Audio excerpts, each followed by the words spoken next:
I have described in a previous text how an individual in charge of a restaurant floor treated me with sheer vehemence and vicious, raw resentment. The man clearly wanted me to feel like the worst creature on the planet, because I had ruined his New Year's Eve. All I was doing was answering a call to be their Bellydancer for the night. It was then, and still is, my assessment that this man is a narcissist, sociopath or psychopath.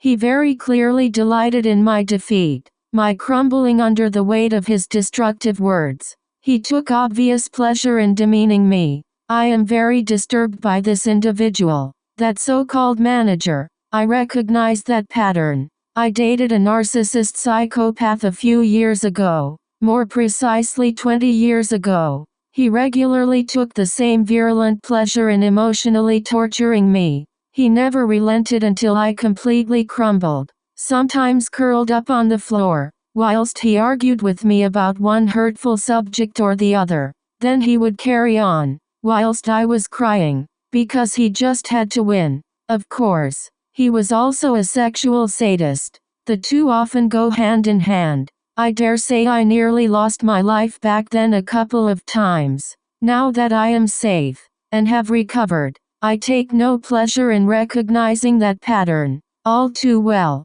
That man at the restaurant grill was way too eager to crush someone already beneath him by way of financial and social positioning, who is just there to earn a crust. He had to demean me, speak and/or shout over me, whilst I was trying to explain my position. I begged him, many times. He wrote over me, over and over again, even as I described my uncomfortable situation. Having walked all the way, made the effort, in order to fill a spot at the 11th hour, he erupted into a rage when I threw him an order to shut up, so I can speak. That man is simply addicted to power, and he hates being told by a woman, or by a black person, what to do. Yet he doesn't mind shouting repeated attacks on my character, calling me a criminal, for turning up and pretending I could dance, trying to scam people out of money. He called me a thief, a scammer,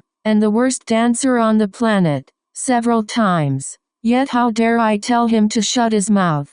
He took clear satisfaction in bringing me down, even as I was asking him to consider my position. As a contractor, one should never be talked to in that manner. A manager should never be allowed to address staff or contractors in that way. Yet the office staff, upon being told what had happened, decided it was fine. Since I was such a bad Bellydancer, they honored his position. They supported his ugly behavior. It is one thing being told a performance isn't good enough.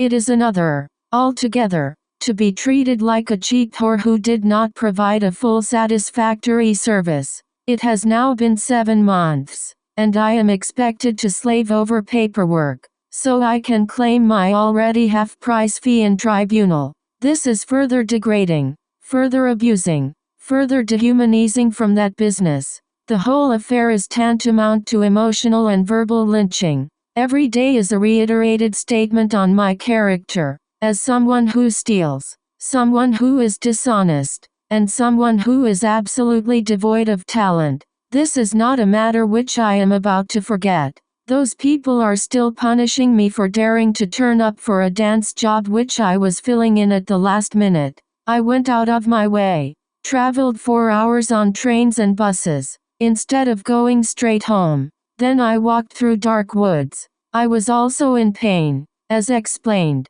because of excessive bleeding, only to be treated like human garbage, for bad dancing, only to start the new year with tears, self-doubt, raw pain, empty pockets, and also, memories from that trauma, 20 years ago, evil, wicked, never to be forgotten, ever. Sandrine Antirian.